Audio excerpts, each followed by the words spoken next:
ভরা বর্ষায় তোষার অবস্থা, মানে যদিও এখন ভরা বর্ষা নয়, ভাদ্র মাস শেষ হয়ে গেল, তারপরেও এখন যে বর্ষা শুরু হলো এখানে, যেহেতু মৌসুমি বায়ুর আগমনটা কিছুটা দেরিতে হয়েছিল, সেই সূত্রে বর্ষাটা এখন নেমে গেছে আমাদের এখানে। আর এবার বর্ষা বলতে বর্ষাকালে কোনো সেরকম বৃষ্টি হয়নি।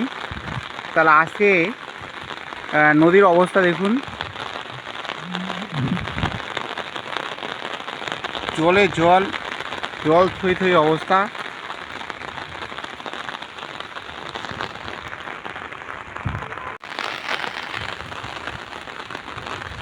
বর্ষায় আগে কি হতো, আগে বছরে কমসে কম 3-4 বার এর থেকেও বেশি জল হতো, প্রচণ্ড স্রোত থাকতো, শব্দ থাকতো। তোর্ষা তার প্রাচীন যে শব্দ, তোর্ষা নদীর শব্দ, বন্যা, এগুলো সব হারিয়ে বার্ধক্যে পরিণত হয়েছিল। এই সব কিছুই অ্যাকচুয়ালি পরিবেশের অবনমনের ফলাফল হিসাবে ধরে নেওয়া যেতে পারে। বিশেষ করে শীতকালে এখন যেটা দেখা যাচ্ছে কয়েক বছর ধরে, যে তোষার মানে জলের স্তর একদম নিচে নেমে যায়। এইভাবে চলতে থাকলে হয়তো একটা সময় দেখা যাবে যে তোষার জলেই শূন্য হয়ে গেছে। তো যাকে আমাদের নদীকে বাঁচাতে হবে, নদী বাঁচলে আমরা বাঁচব, প্রকৃতিকে বাঁচাতে হবে, পরিবেশকে বাঁচাতে হবে। তো বাঁচাবো কী করে? আমরাই তো সচেতন নই। আমরা যা কিছু বাড়ির আবর্জনা, নোংরা সব নদীতে ফেলি, মানুষরাই এর জন্য দায়ী। বিভিন্নভাবে দেখবেন মানুষ নদীটাকে একটা ড্রেন হিসাবে ব্যবহার করে, যার ফলে নদী দূষিত হচ্ছে। এই দূষণের হাত থেকে আমাদেরকে বাঁচাতেই হবে নদীকে। দূষণের হাত থেকে নদীকে বাঁচাতে না পারলে আমরাও হয়তো একদিন বাঁচব না।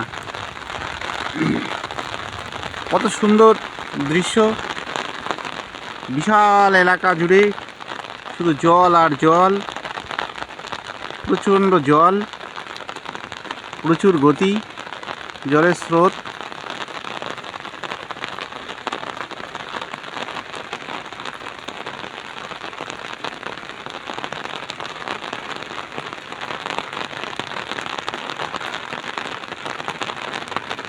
তো ব্রিজ থেকে এই জলস্ফীতির কিছুটা দৃশ্য দেখার জন্য এখানে এসেছি। দেখুন ওইদিকে দূরে হচ্ছে যে ব্রিজটা দেখা যাচ্ছে, এটা অ্যাকচুয়ালি টোটাল ব্রিজটা হরিণচড়ার মধ্যেই আছে, কিন্তু সবাই এটাকে ঘুঘুমারির ব্রিজ হিসাবেই চেনে।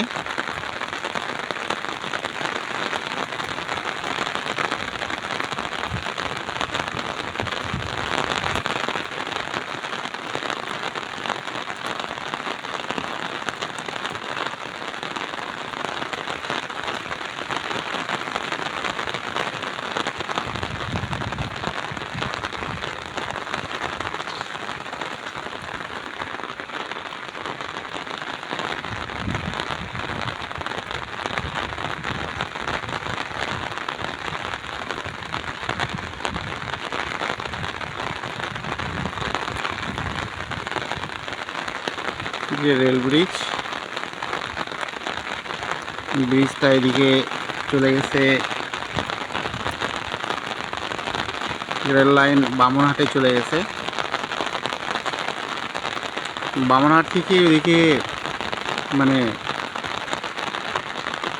অবিভক্ত বাংলায় বামনহাট থেকে এদিকে বাংলাদেশে প্রবেশ করেছে রেল লাইন গিদালদহ হয়ে।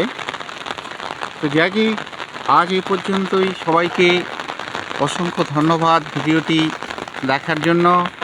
বাই বাই, ভালো থাকবেন, সুস্থ থাকবেন, আল্লাহ হাফেজ।